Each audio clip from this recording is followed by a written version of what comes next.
पागल बना रहा है तो धन की इच्छा पागल बना रही है।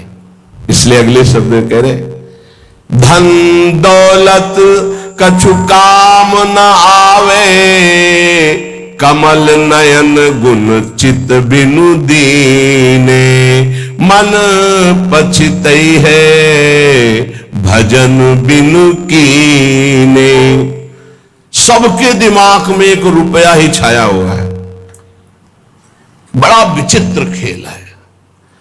खर्चा करने में छाती पीड़ा पैदा करते, संग्रह करने में सुख, संग्रह करते करते मर गए। गांव में धन एकत्रित करके दीवाल में गाड़ दिए, मोटी मोटी मिट्टी की दीवालें होती थी, और मर गए। जब दीवाल खुदी तब पूरा जीवन कंजूसी करके समेट करे, या बैंक बैलेंस में जमा करते करते गणना में सुख का अनुभव हो रहा है, इतना इतना और जमा, इतना और जमा, मर गए। किसके काम आएगा? क्यों नाम रूपी धन एकत्रित ना कर पाए? क्यों धन के द्वारा गौ सेवा, साधु सेवा, समाज सेवा, नाना प्रकार की भागवतिक सेवा, ये क्यों नहीं लाभ ले पाए? ये धन का बहुत बड़ा प्रभाव है, माया का बहुत बड़ा अंग है, जो हर एक के दिमाग में अपना असर किए हुए है। हम जो भी प्रोग्राम करें उसका परिणाम धन हमारा होना चाहिए। चाहे वो कथा हो, चाहे वो यज्ञ हो, चाहे वो पूजा हो, जो भी हो। कोई बिरला ऐसा करता है जगत में, ऐसा नहीं कि नहीं है, कोई बिरला ऐसा करता है कि इसका फल हो श्री कृष्ण प्रेम लक्षणा भक्ति।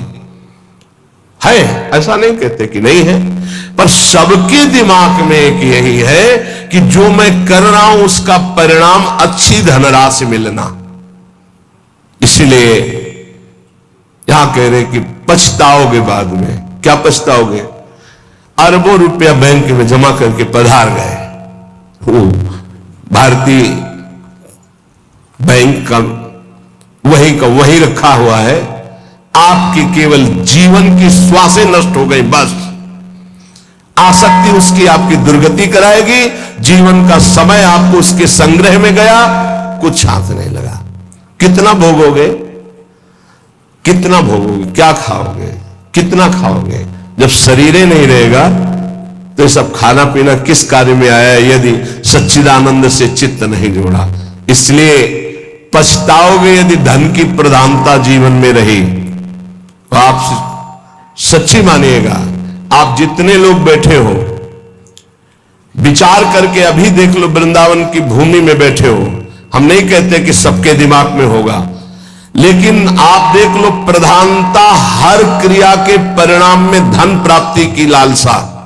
हर क्रिया, साधु संग कर रहे हैं तो ऐसी कुछ आशीष हो जाए कि धन प्राप्ति हो जाए। हम ठाकुर सेवा, ठाकुर दर्शन, उपासना, सबका परिणाम एक धन की तरफ रहता है। सबका परिणाम।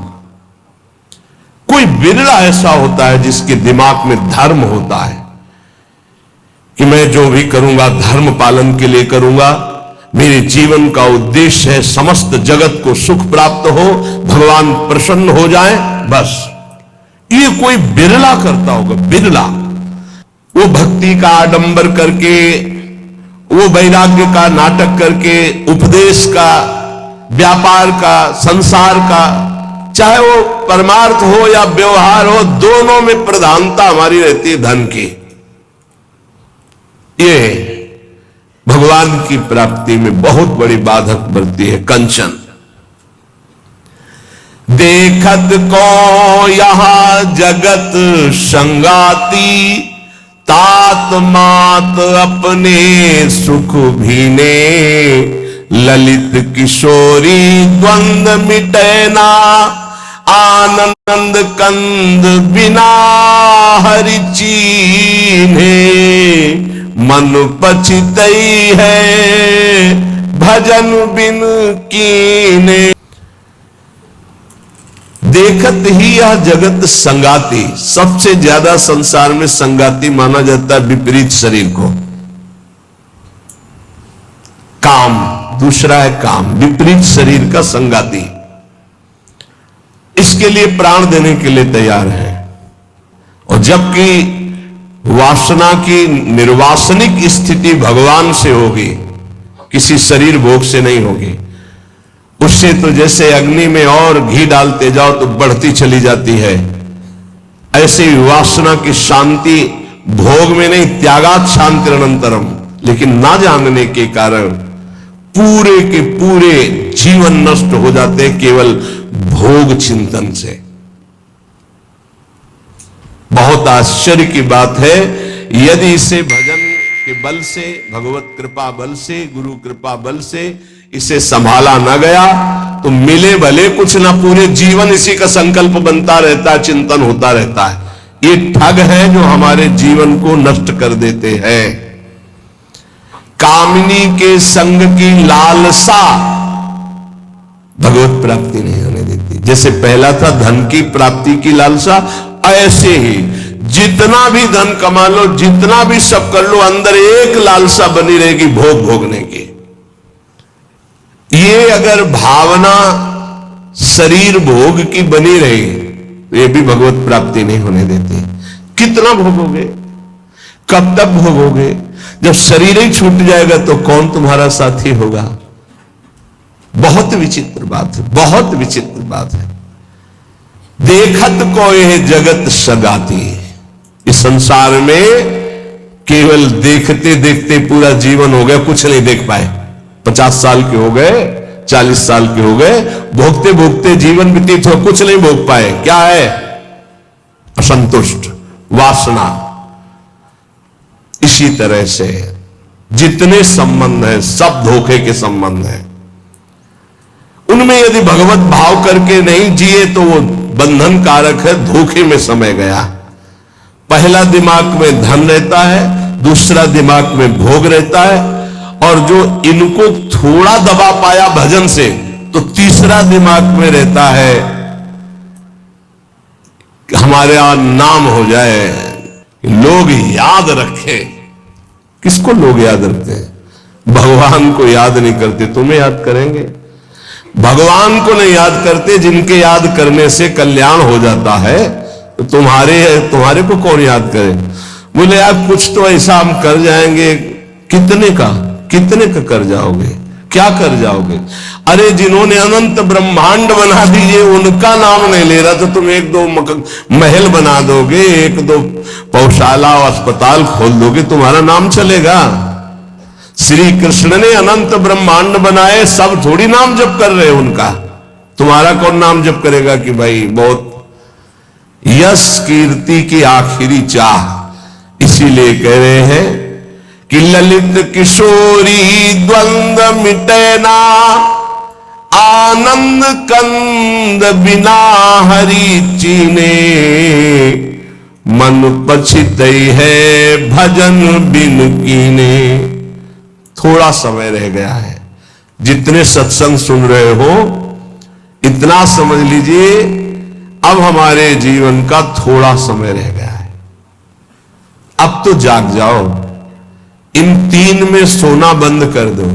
ललित किशोरी जी कह रहे हैं ये जो धन की लालसा, अरे बोले तुम तो बाबा जी हो, तुम्हारा चल जाएगा, हमारा गृहस्थी में बहुत जरूरतें हैं, धर्म पूर्वक कर्तव्य कर्म करो, उससे जो मिल रहा है संतोष धारण करते हुए अपनी स्थिति के अनुसार ब्याह बरादी जितने कार्य है सबका होता है सृष्टि में।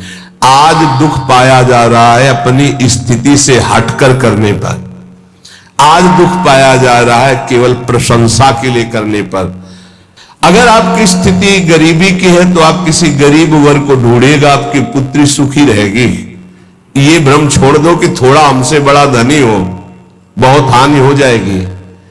अगर आपकी स्थिति है और अपनी स्थिति के घर में बेटी का ब्याह करोगे तो बहुत सुखी रहोगे।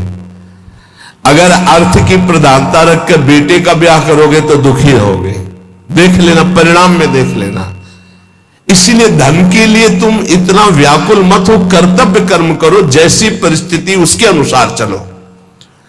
भोग के लिए इतना व्याकुल न रहो। जो धर्म पूर्वक पाणी ग्रहण किया है भगवान की पूजा की भावना रखकर उसका, तो आप उससे मुक्त हो जाएंगे।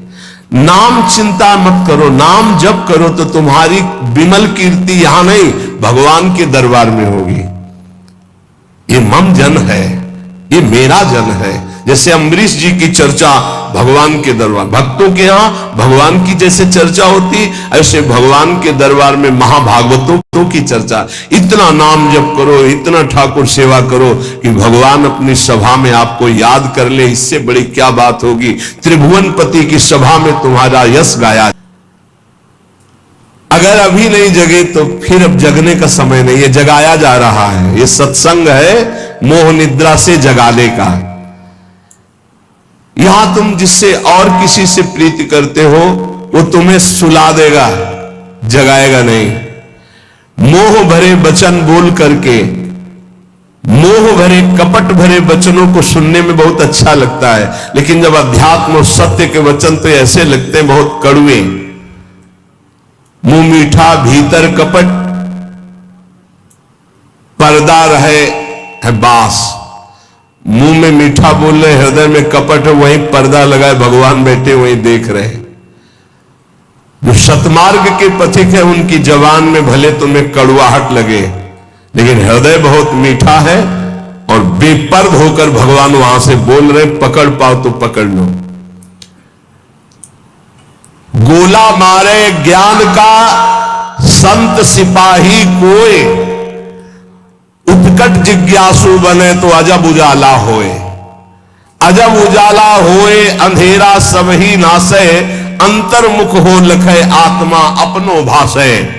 कहे निर्भयानंद होए जिज्ञासु भोला, और जब संत मिले सिपाही तो ज्ञान का मारे गोला। अगर भगवान का पार्षद कोई संत जो विशुद्ध स्थिति में है, उसके वचन क्या करते हो, गोला का काम करते हैं। बोले ऐसा ज्ञान का गोला माला कि काम क्रोध लोभ मोह मद मत्सर सब मर गए और दिव्य प्रकाश हो गया हृदय में। गोला मारे ज्ञान का संत सिपाही कोई, उत्कट जिज्ञासु बने और अजब उजाला होए। अगर संत वचन सुन लिए तो अमोघ से खाली नहीं जाते हैं, ये तुम्हारे जीवन का परिवर्तन कर देंगे। बस आपको जरूरत है उन शब्दों को पकड़ने की। जिस समय अंतर्मुखता बढ़ने लगे और आपको अपने दोष दिखाई देने लगे, जान लेना संत वचनों का प्रभाव शुरू हो गया है। अंतर्मुख हुए लखे, अपने दोष दिखाई देने लगे। मेरे में ये कमी, मेरे में ये कमी, हे भगवान ये मेरी कमियां कैसे दूर होंगी। तो जान लो संत संग का प्रभाव आपके ऊपर पड़ रहा है। आत्मा अपनो भाषे, अपने आप से अपने स्वरूप का बोध प्रारंभ हो जाता है जब किसी सच्चे संत का संग मिलता है। पाता है निज आत्मा विषयन सो मन रोक, काम क्रोध के वेग की जो सही जावे झोंक। संत संगी वही है जो काम क्रोध के वेग को सह जाए। काम आया सह गया, क्रोध आया सह गया। हमें देखते हैं कि काम क्रोध को सहने की तो वृत्ति साधक में है, लेकिन ईर्ष्या को सहने की शक्ति नहीं है। वो जहां ईर्ष्या करता है, दूसरे से निंदा करने लगता है, तो फिर उसकी काम क्रोध की शक्ति बढ़ जाती है और वो सहन करने में असमर्थ हो जाता है। अहम मैं जितेंद्री हूं और ईर्ष्या दूसरे की उन्नति देखकर डा होना, जलन होना, जहां आया तो फिर वो वही परास्त हो गया जहां जीत रहा था। इसको पकड़ना। गुरु कृपा से काम और क्रोध पर विजय प्राप्त करने की योग्यता साधक में आ जाती। बहुत शीतल हृदय होने लगता है, क्या कुछ नहीं। और जहां उसके अंदर ये अहम आया और दूसरों को देखकर जलन होने लगी, अपने में अहम आने लगा, वही उसकी सामर्थ्य घट गई और वो उसी विषय के लिए रोने लगा। काम क्रोध आदि उसको परास्त करने लगे। समझना, इस बात में आध्यात्मिक चर्चा है जिससे आपको परम पद मिल जाएगा। आप अगर गुरु शरणागत है तो काम क्रोध आपके अंदर स्फुरित होंगे, परास्त नहीं कर सकते। चिंगारी